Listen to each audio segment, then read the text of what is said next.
Adapun sumber yang kami gunakan itu dari jurnal Bioavailability File Lamotrigine. Di sini dikatakan bahwa Cmax terjadi dalam waktu 1 hingga 3 jam pada individu sehat.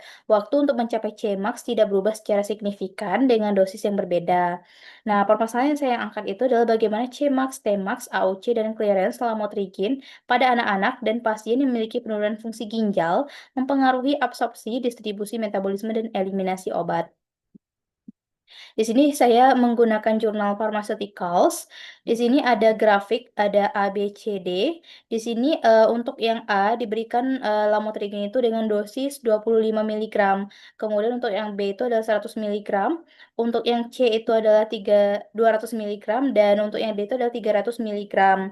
Nah, di sini pada grafik A, itu tuh dia setelah diberikan obat secara oral, nanti dia akan langsung mencapai konsentrasi puncak ataupun Cmax yang ada di ini adalah Cmax-nya. Nah, dari oral ke mencapai Cmax itu tuh adalah Tmax-nya, di mana setelah dia mencapai Cmax itu tuh berarti dia mengalami absorpsi yang sangat baik. Nah, kemudian dia akan langsung terdistribusi ke seluruh tubuh.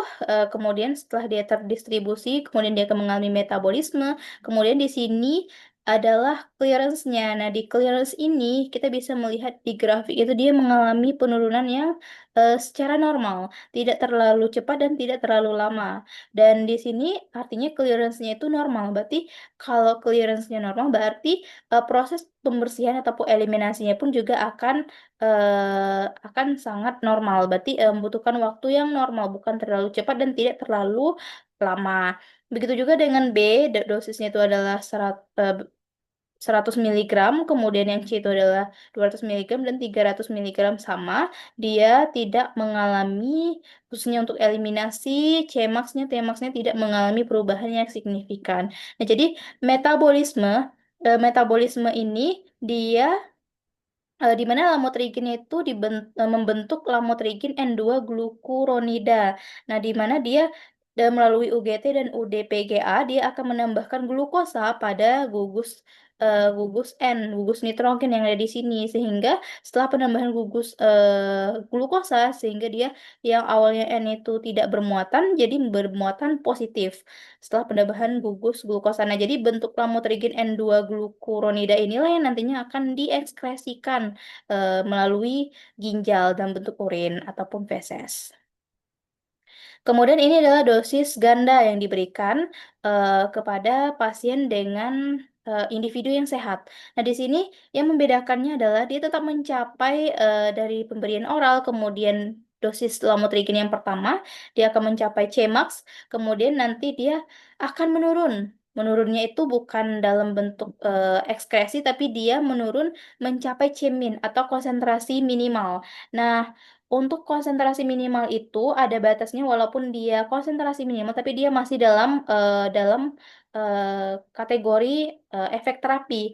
Jadi setelah pemberian dosis pertama dia akan mencapai konsentrasi minimal, kemudian setelah pemberian dosis kedua nanti dia akan meningkat lagi mencapai konsentrasi maksimal lagi sampai dosis ketiga, dosis keempat, dosis kelima dan seterusnya sehingga dia mencapai kondisi steady state. Nah, kondisi steady state itu adalah di mana kondisi di mana obat itu dia berada di dalam lingkungan teropatik. Jadi sama seperti ini nih dari dosis yang awalnya itu naik, naik, naik, kemudian dia akan mencapai kondisi steady state. Ini adalah kondisi steady state seperti ini. Oke, setelah mencapai kondisi steady state, nah untuk pada anak-anak, khususnya pada anak-anak, di sini adalah grafik untuk anak-anak. Nah, di sini untuk absorpsinya itu sama seperti orang dewasa, dia mencapai Cmax ataupun konsentrasi maksimal, dan juga ada Tmax-nya juga. Kemudian dia mengalami distribusi dan kemudian metabolisme dan eliminasi. Nah, jadi eh, yang membedakannya adalah garis grafiknya ya. Tadi kalau yang normal di sini adalah garisnya itu penurunan itu tidak terlalu cepat dan tidak terlalu lama. Tapi kalau pada anak-anak yang membedakannya adalah dia garis grafiknya itu penurunan yang sangat signifikan. Nah, artinya bahwa pada anak-anak itu eh, clearance-nya itu sangat besar. Nah, sehingga clearance yang sangat besar itulah yang menyebabkan eh, pembersihannya pun juga sangat cepat sehingga mengalami penurunan yang sangat signifikan dibandingkan dengan dibandingkan dengan diberikannya kepada dewasa sehat. Itu pada anak-anak. Kemudian ini adalah untuk gangguan ginjal. Nah, gangguan ataupun penurunan fungsi ginjal. Nah, ini ada 4 grafik A, B, C, dan D, di mana A ini kondisinya itu adalah di mana dia memiliki fungsi ginjal yang normal, itu adalah kondisi A. Kemudian yang B ini dia tingkat kerusakan ginjalnya itu sedang, kategori sedang. Kemudian yang C ini adalah dia sudah berat, sedangkan yang D ini dia sudah di stadium akhir. Nah, jadi pemberian dosisnya sama 200 miligram semua ya. Yang untuk yang kondisi ginjal yang normal ini kita bisa melihat bahwa grafiknya sama seperti yang dewasa normal tadi, dia tidak mengalami penurunannya pun tidak terlalu signifikan dan juga tidak terlalu lama ataupun cepat. Nah, di sini pada kondisi ginjalnya itu rusak kategori sedang. Nah, di sini kita bisa melihat bahwa sedikit demi sedikit grafik itu akan sedikit sejajar dengan Cmax-nya. Nah, jadi itu menandakan bahwa clearance-nya ada pada gangguan fungsi ginjal yang kategori sedang ini, dia mengalami sedikit penurunan sehingga menyebabkan eliminasinya pun membutuhkan waktu sedikit lebih lama.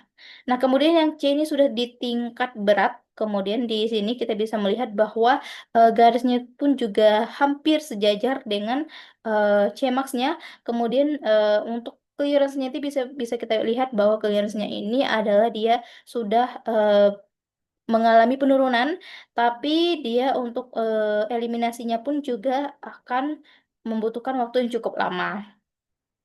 Kemudian ini adalah stadium akhir. Nah, kita bisa melihat di sini bahwa dalam absorpsi, distribusi, metabolisme tidak ada yang tidak tidak mengalami perubahan yang signifikan, tapi untuk bagian eliminasinya kita bisa melihat ini cukup lambat. Ini sangat lambat karena di sini bisa kita katakan bahwa clearance-nya ini adalah dia berada eh, memiliki clearance yang sangat sedikit sehingga menyebabkan eh, menyebabkan eliminasinya pun juga akan semakin lama. Akibatnya apa? Akibatnya obatnya itu bisa saja menumpuk di ginjal. Kalau menumpuk di ginjal, takutnya nanti bisa berakhir toksik. Alternatifnya di sini eh, untuk yang pasien sehat itu bisa diberikan 200 miligram. Tapi kalau untuk tingkat sedang itu tuh bisa diberikan dengan dosis 155 miligram. Kalau untuk yang sudah berat tadi itu dapat diberikan 130 miligram, sedangkan untuk yang tingkat akhir atau stadium akhir dapat diberikan dosis 110 miligram.